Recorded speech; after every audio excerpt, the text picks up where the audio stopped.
Hello student. तो last class के अंदर हम लोगों ने साइन 22.5 की वैल्यू निकाली थी और बिल्कुल लास्ट में बोला था कि अब हम लोग साइन 18 कोस 18 टेन 18 मतलब 18 डिग्री के लिए टी रेशियो निकालेंगे, ट्रिग्नोमेट्री रेशियो निकालेंगे हम लोग।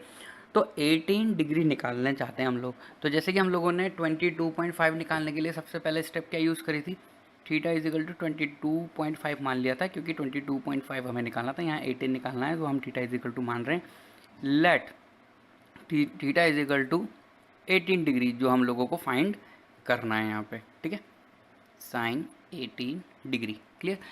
अब देखो वहाँ पे हम लोगों ने 2 से मल्टीप्लाई किया था तो 22.5 हो गया था 45 and 45 is well non trigonometry ratio.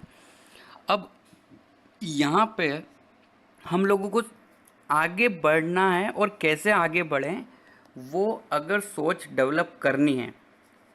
देखो एक तो होता है वैल्यू डायरेक्ट याद रखना और एक होता है कि स्मार्ट वे। अगर हमें याद नहीं है हम उस वैल्यू को कभी भी कैलकुलेट करके बोल सकते हैं। जैसे कि मान लो कभी भी रैंडमली किसी ने तुमसे बोला साइन 18 निकालो, अगर तुम्हें याद है तो तुम डायरेक्टली आंसर दे दोगे, अगर याद नहीं है तो एटलीस्ट तुम एक आंसर तो दे सकते हो। वेट करो 5 मिनट, मैं सॉल्व करके देता हूँ विदाउट कैलकुलेटर। कैलकुलेटर से तो आ ही जाएगी, साइंटिफिक कैलकुलेटर से, बट विदाउट कैलकुलेटर साइन 18 की वैल्यू कैलकुलेट करने का क्या तरीका रहेगा। तो जैसे थीटा इजिकल टू 18 डिग्री मैंने मान लिया, ओके। अब इसको मैं 2 से मल्टीप्लाई करता हूँ तो राइट हैंड साइड में 36 होगा, 36 भी हमें नहीं पता। अगर मैं इसको 3 से मल्टीप्लाई करता हूँ, 4 से मल्टीप्लाई करता हूँ तो भी वेल नॉन वैल्यू नहीं आ रही। अगर मैं इसको 5 से मल्टीप्लाई करता हूँ तो राइट हैंड साइड में 90 आ जाएगा और 90 वैल्यू तो हम जानते हैं। तो क्यों ना हम दोनों तरफ 5 से मल्टीप्लाई करके इसको 5 थीटा इज इक्वल टू क्या लिख दें, 18 इंटू 5, ये कितना हो जाएगा 90 डिग्री। अब देखो 90 डिग्री एक ऐसी वैल्यू है जो हम लोगों को पता है, क्लियर।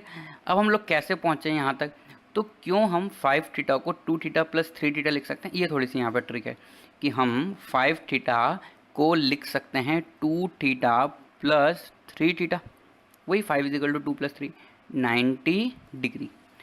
अब अगर मैं 3 थीटा को राइट हैंड साइड में ले जाऊंगा तो मैं इसको क्या लिख सकता हूँ, 2 थीटा इज इक्वल टू, अच्छा 3 थीटा लेफ्ट में रख के 2 थीटा को राइट हैंड साइड में ले जाके भी सॉल्व कर सकते हैं।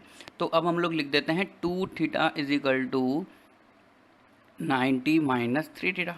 अब दोनों तरफ हम लोग ले सकते हैं साइन, क्योंकि देखो हम लोगों को साइन की वैल्यू निकाल लेंगे हम लोग तो कॉस और बाकी तो अपने आप आ ही जाएगा। तो अगर दोनों तरफ साइन लेंगे तो क्या हो जाएगा, sine 2 theta is equal to sine 90 minus 3 theta.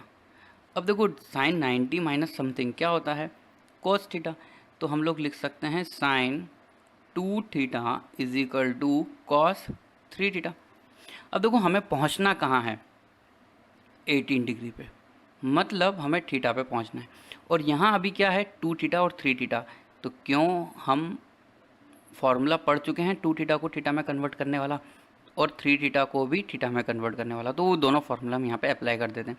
तो यहाँ पे हम लोग क्या लिख सकते हैं, साइन 2 थीटा को अगर डबल को सिंगल एंगल में चेंज करना है तो 2 sine theta cos theta is equal to, यही तो पढ़ रहे हैं अभी तक हम लोग, डबल को सिंगल में चेंज करने वाला ही तो सेशन हम लोगों ने पढ़ा था लास्ट टाइम। अब इसी तरीके से कॉस 3 थीटा का भी फॉर्मूला हम लोगों को पता होना चाहिए। तो हम लोग क्या लिख सकते हैं इसको, 4 cos cube theta minus 3 cos theta. अब देखो यहाँ से लेफ्ट हैंड साइड और राइट हैंड साइड से कोस कॉमन लेके कट कर सकते हो तुम लोग। तो यहाँ पे क्या लिख सकते हो, 2 sine theta into cos theta, और राइट हैंड साइड में से कॉस थीटा कॉमन ले लिया। तो अगर कॉमन ले लिया तो बचेगा क्या भाई, 4 कॉस स्क्वायर थीटा माइनस 3। अब कॉस से कॉस को उड़ा दो, क्यों उड़ा सकते हैं हम, क्योंकि हमें पता है कि ये जीरो क्वांटिटी नहीं है, cos theta is equal to zero नहीं है, क्योंकि थीटा इजिकल टू 90 डिग्री नहीं है, थीटा इजिकल टू क्या है 18 डिग्री, और वो कुछ ना कुछ नॉन जीरो वैल्यू है। सो हम लेफ्ट हैंड साइड और राइट हैंड साइड में नॉन जीरो वैल्यू हमेशा कट कर सकते हैं, ये बात ध्यान रखना। कहीं पे भी जैसे ए बी इजिकल टू लिखा हुआ है बी एक्स, अब तुमने ये बी से बी उड़ा के अगर ए इजिकल टू एक्स लिख दिया, अगर इस स्टेप से ये स्टेप लिख दी, तो यहाँ पे तुम्हें एक बात क्लियर होनी चाहिए, b not equal to zero.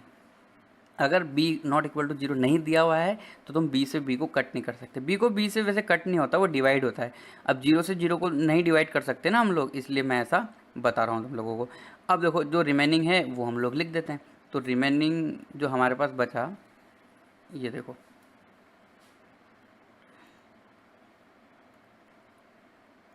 यहाँ से हम लोगों के पास 2 साइन थीटा बचा, 2 sine theta is equal to right hand side में है 4 कॉस स्क्वायर थीटा माइनस 3। तो क्यों ना हम पूरी इक्वेशन को सिर्फ साइन में कन्वर्ट कर लें, क्योंकि हमारे पास एक ही अननोन रहेगा ना, अभी साइन भी है कोस भी है, दो बातें हैं। तो या तो कोस, देखो इस साइन को अगर मैं कोस में चेंज करूंगा तो अंडर रूट यूज़ करना पड़ेगा क्योंकि यहाँ पे स्क्वायर नहीं है, और कॉस स्क्वायर थीटा को मैं साइन में चेंज करूंगा तो अंडर रूट यहाँ पे आएगा नहीं एक्स्ट्रा। तो मैं क्या लिख सकता हूँ, 4 इंटू जो कॉस स्क्वायर थीटा है उसको मैं लिख सकता हूँ 1 माइनस साइन स्क्वायर थीटा। हर स्टेप ध्यान से देखनी है, -3। अब इस 4 को हम अंदर मल्टीप्लाई कर देते हैं और थोड़ा सॉल्व कर लेते हैं। तो ये कितना हो जाएगा, 2 sine theta is equal to 4 minus 4 sine square theta -3। तो यहाँ पे बस राइट हैंड साइड में हमें बस एक ही बात दिख रही है, 4 माइनस 3। तो 4 माइनस 3 कितना हो जाएगा, 4 माइनस 3 हो जाएगा 1। अब हम इसको क्वाड्रेटिक इक्वेशन बना लेते हैं। -4 साइन स्क्वायर थीटा को लेफ्ट हैंड साइड में ले आते हैं। तो हम इसको क्या लिख सकते हैं, 4 साइन स्क्वायर थीटा और 2 साइन थीटा तो पहले से यहाँ बैठा हुआ है, 2 साइन थीटा, और राइट हैंड साइड में 4 और -3 सॉल्व होके 1 आया था, तो लेफ्ट हैंड साइड में वो आगे आ जाएगा -1 बराबर 0। अब अगर तुम इस इक्वेशन को देखोगे तो ये इक्वेशन है क्वाड्रेटिक इक्वेशन। ये क्या है, क्वाड्रेटिक इक्वेशन। इसको सॉल्व करने के तरीके क्या हैं, या तो फैक्टर बनाओ, और अगर फैक्टर नहीं बन रहे हैं तो वही general formula to solve quadratic equation, Sridharacharya formula भी उसको बोलते हैं, तो हम वो यहाँ पे कैलकुलेट कर सकते हैं। ये इक्वेशन साइन थीटा में क्या है, क्वाड्रेटिक इक्वेशन है। तो साइन थीटा की वैल्यू हम लोग निकाल सकते हैं फॉर्मूले से, -b plus minus under root b square. B की वैल्यू यहाँ पे कितनी है, देखो यहाँ पे a बराबर 4 है, यहाँ पे क्वाड्रेटिक इक्वेशन के अंदर मैं वैल्यू लिख देता हूँ क्या क्या क्या है। तो देखो यहाँ पे इस क्वाड्रेटिक इक्वेशन के अंदर a बराबर तो 4 है, b बराबर 2 है, और c बराबर क्या है, -1। तो यही वैल्यू हम लोग यहाँ पे यूज़ कर रहे हैं, ठीक है। तो ये तो हो गया -b plus minus under root b square, b का मतलब 2 का स्क्वायर, 2 का मतलब 4, -4a, a कितना है 4, और c कितना है -1, डिवाइड बाय कितना होता है 2a, 2a मतलब 2 इंटू 4। तो ये हमारी कैलकुलेशन आई। अब अंडर रूट वाली वैल्यू हम लोग सॉल्व कर लेते हैं। तो ये कितना हो जाएगा, 4 प्लस 16, तो 4 प्लस 16 कितना हो जाएगा, अंडर रूट के अंदर 20। अब अंडर रूट के अंदर 20, तो या एक काम करते हैं 4 कॉमन ही ले लेते हैं बाहर। तो देखो इसको हम कैसे लिख सकते हैं, sine theta is equal to -2, plus और माइनस तो चल ही रहा है, प्लस और माइनस तो चल ही रहा है। अगर यहाँ से मैं 4 कॉमन लूँगा तो अंडर रूट के बाहर आके वो क्या हो जाएगा 2, और अंदर क्या बात बचेगी 1 प्लस 4, तो ये हो जाएगा 5, और डिवाइड में क्या चल रहा है 2 इंटू 4। अब इजीली 2 कॉमन लेके उसको कट कर दो, ठीक है। तो अगर हम 2 को कॉमन लेके कट करेंगे तो ये कितना हो जाएगा, sine theta is equal to, एक बार प्लस ले लेते हैं एक बार माइनस ले लेते हैं।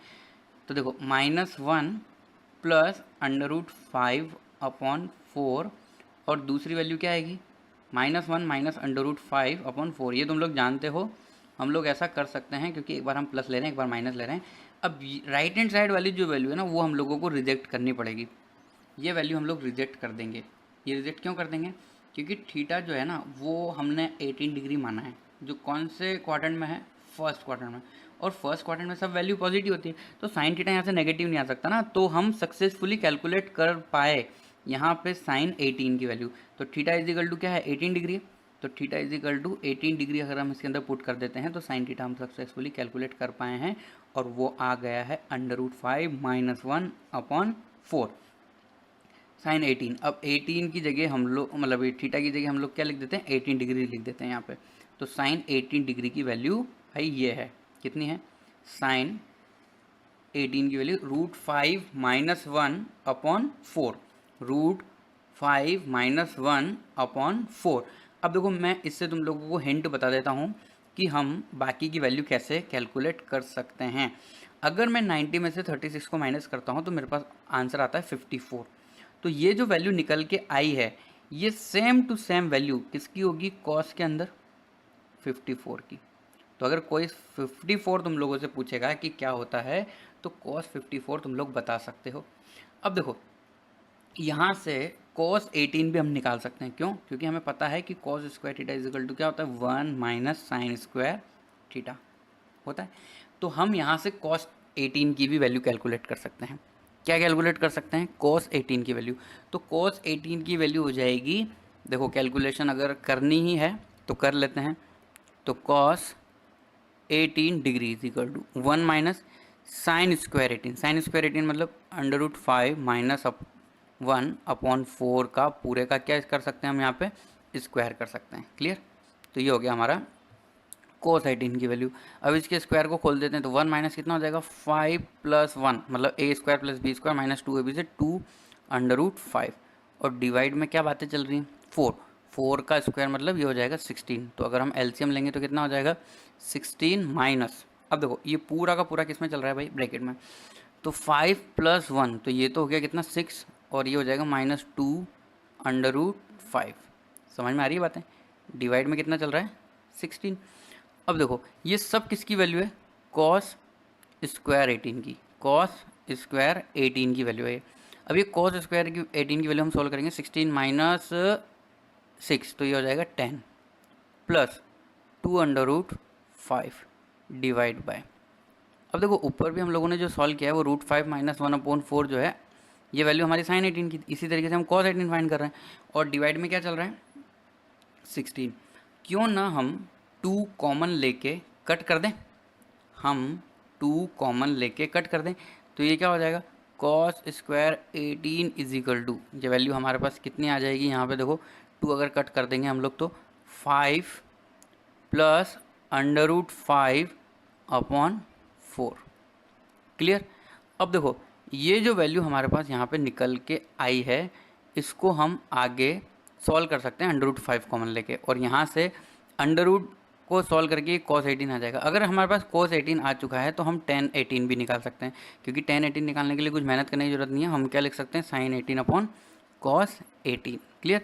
तो इससे तुम लोग आगे बढ़ सकते हो और इससे आगे बढ़ के किसकी वैल्यू निकाल सकते हो cos 18 की वैल्यू कैलकुलेट कर सकते हो। तो वापस से मैं तुम्हें ये पूरा एक्सप्लेन कर देता हूँ कि हमने ये क्या क्या किया है। यहाँ पे theta is equal to 18 degree था तो थीटा इज इक्वल टू हम लोगों ने 18 डिग्री मान लिया, 5 theta is equal to 90 degree हो गया। फिर हम लोगों ने 5 को 2 + 3 लिख दिया और फिर 3 को हम राइट हैंड साइड में लेकर और दोनों तरफ हम लोगों ने यहाँ पे साइन ले लिया और sine 90 minus theta is equal to cos theta होता है। फिर हमने 3 थीटा और 2 थीटा को थीटा एंगल में चेंज कर लिया और फिर cos थीटा कॉमन लेके उसको कट कर दिया। फिर पूरी इक्वेशन किस में आ गई साइन में। साइन में क्वाड्रेटिक इक्वेशन है, क्वाड्रेटिक इक्वेशन को सॉल्व करने के लिए श्रीधराचार्य फॉर्मूला हम लोगों ने यूज़ कर लिया जो होता है -b + -√b² - 4ac/2 है। उससे हम लोगों ने किसकी वैल्यू निकाल ली साइन थीटा की। तो साइन थीटा की वैल्यू है √5 - 1/4, √5 - 1/4। अब अगर हमारे पास साइन 18 आ चुका है तो हम cos 18 निकाल सकते हैं, क्योंकि cos और साइन में हम रिलेशन जानते हैं। cos square theta is equal to 1 minus sine square theta होता है, ऐसा हम जानते हैं। फिर हम लोगों ने किसकी वैल्यू रख दी साइन स्क्वायर थीटा की यहाँ पे वैल्यू रख दी। फिर इसको सॉल्व करके हमने cos स्क्वायर 18 निकाल लिया। अब अगर हम दोनों तरफ अंडर रूट करेंगे तो हमें cos 18 मिल जाएगा। cos 18 जो होगा वही क्या होगा साइन, ओहो सॉरी 1 मिनट यहाँ पे कुछ गलती तो नहीं होगी, यस यहाँ पे जो ये मैंने 52 लिख दिया है ये 52 नहीं आएगा, यहाँ पे 18 है ना तो ये क्या आएगा 72। तो यहाँ पे हम लोग वैल्यू लिखेंगे cos 72 डिग्री। क्या लिखना चाहिए हम लोगों को, क्योंकि 90 माइनस 18 72 होता है, 54 नहीं होता। ओके, वो मुझे आगे वाला याद रह गया यहाँ पे जो अभी हम लोग पढ़ने वाले हैं। अब हम लोग निकालना चाहते हैं 36 की वैल्यू, तो 36 की वैल्यू आ जाएगी, इजीली आ जाएगी। क्यों, क्योंकि हम लोगों ने 18 निकाल लिया ना, 18 निकाल लिया तो 36 निकालने का क्या हम लोग डबल कर सकते हैं एंगल। तो देखो कैसे हम लोग कर सकते हैं, सपोज करो theta is equal to 18 degree है जो हम कैलकुलेट कर चुके हैं तो इसको हम यूज़ कर सकते हैं। तो 2 थीटा इज इक्वल टू हम क्या लिख सकते हैं 36 डिग्री लिख सकते हैं। अब क्यों ना हम यहाँ पे डबल वाला फॉर्मूला यूज़ कर लें। तो हम जानते हैं कि यहाँ पे हम लोग लिख सकते हैं cos 2 theta is equal to, या तो इसको cos की फॉर्म में लिख लो या फिर इसको किसी फॉर्म में लिख लो साइन की। तो हम लोग इसको लिख देते हैं दोनों की फॉर्म में लिख देते हैं। तो साइन हम लोगों को साइन 18 की वैल्यू पता है, हम लोगों ने एकदम करेक्ट कैलकुलेट की है। और cos वाला जो वैल्यू है वो किस में था अंडर रूट में। तो हम इसको क्या लिख सकते हैं cos 2 थीटा का साइन के रूप में फॉर्मूला 1 - 2 साइन स्क्वायर थीटा। ठीक है, अब यहाँ पे थीटा और 2 थीटा की वैल्यू रख देते हैं। तो ये कितना हो जाएगा cos 2 थीटा मतलब 36 डिग्री। तो हम इसका मतलब cos 36 की वैल्यू कैलकुलेट कर रहे हैं, वो कितनी आएगी 1 - 2 साइन स्क्वायर 18 और साइन स्क्वायर 18 है। अब ये हम लोग कैलकुलेट कर चुके हैं अभी 1 - 2 साइन स्क्वायर 18। अब देखो ये साइन 18 है तो इसका स्क्वायर क्या होगा, अंडर रूट 5 माइनस 4 का whole square, under root 5 minus 1 upon 4 का होल स्क्वायर। ओके, अब हम इसका स्क्वायर ओपन कर देते हैं और स्क्वायर ओपन करने के बाद उसको किससे मल्टीप्लाई भी कर देना चाहिए हम लोगों को, 2 से मल्टीप्लाई कर देना चाहिए। तो इसको हम क्या लिख सकते हैं, 1 माइनस 2 अपॉन 16, क्योंकि 4 का स्क्वायर 16 हो गया, और अंदर क्या चलेगा ब्रैकेट में 5 प्लस 1 माइनस 2 रूट 5। क्लियर। अब देखो ये 2 से ये 18 कट जाएगा तो यहाँ पे 8 आ जाएगा, और ऊपर आएगा 6 माइनस क्या आएगा, 1 माइनस 6 माइनस 2 रूट 5 अपॉन कितना चल रहा है, 8। अब देखो यहाँ पे तुम लोगों को ये बात दिखनी चाहिए कि हम ऊपर से 2 कॉमन ले सकते हैं। तो ऊपर से अगर 2 कॉमन लिया जाएगा तो ये कितना हो जाएगा, 1 माइनस हम लोगों ने ऊपर से 2 कॉमन ले लिया तो हो जाएगा 3 माइनस रूट 5। ये कितना हो जाएगा, 3 माइनस रूट 5, और नीचे जो 8 था वो कितना हो जाएगा, 4। क्लियर। तो इस तरीके की कुछ बातें आ रही हैं हमारे पास। अब हम इसका क्या ले लेते हैं, एलसीएम ले लेते हैं। तो एलसीएम अगर हम लोग इसका लेंगे तो ये कितना हो जाएगा, 4 minus 3 plus root 5 upon 4। Clear. तो ये वैल्यू हमारे पास निकल के आ रही है, और ये किसकी वैल्यू निकल के आ रही है, cos 36 की वैल्यू निकल के आ रही है। तो cos 36 कितना हो जाएगा, 4 माइनस 1 मतलब 1 प्लस अंडर रूट 5 अपॉन 4। ठीक है, तो ये cos 36 हम लोग कैलकुलेट कर चुके हैं। अगर हम cos 36 वैल्यू कैलकुलेट कर चुके हैं तो यही साइन में किसकी होगी, ये तुम लोगों को पता होना चाहिए। तो ये साइन में किसकी वैल्यू होगी, 54। ठीक है, इस वजह से मैंने लास्ट पेज के अंदर 54 लिख दिया था। इसी तरीके से साइन स्क्वायर 36 कैलकुलेट किया जा सकता है, कैसे, 1 माइनस कॉस स्क्वायर 36 वाले फॉर्मूले को यूज़ करके। तो अगर हम साइन 36 निकाल पाएंगे तो वही कॉस में किसकी वैल्यू हो जाएगी, 54 की। ये मैं क्यों लिख पा रहा हूँ, क्योंकि मैं जानता हूँ sine 90 minus theta is equal to क्या होता है, कॉस थीटा, और cos 90 minus theta is equal to क्या होता है, साइन थीटा। क्लियर। अब ये जो है ये क्वेश्चन है। अब हम लोगों ने जो फॉर्मूला अभी तक पढ़ा था उससे रिलेटेड हम वैल्यूज़ कैलकुलेट कर चुके हैं। अब अगर हम लोगों को ट्रिग्नोमेट्री में आगे बढ़ना है तो ट्रिग्नोमेट्री में आगे बढ़ने के लिए हम लोगों को नेक्स्ट फार्मूला जो है वो पढ़ना पड़ेगा। तो हम लोग नेक्स्ट सेशन के अंदर कुछ और नए फार्मूला देखेंगे।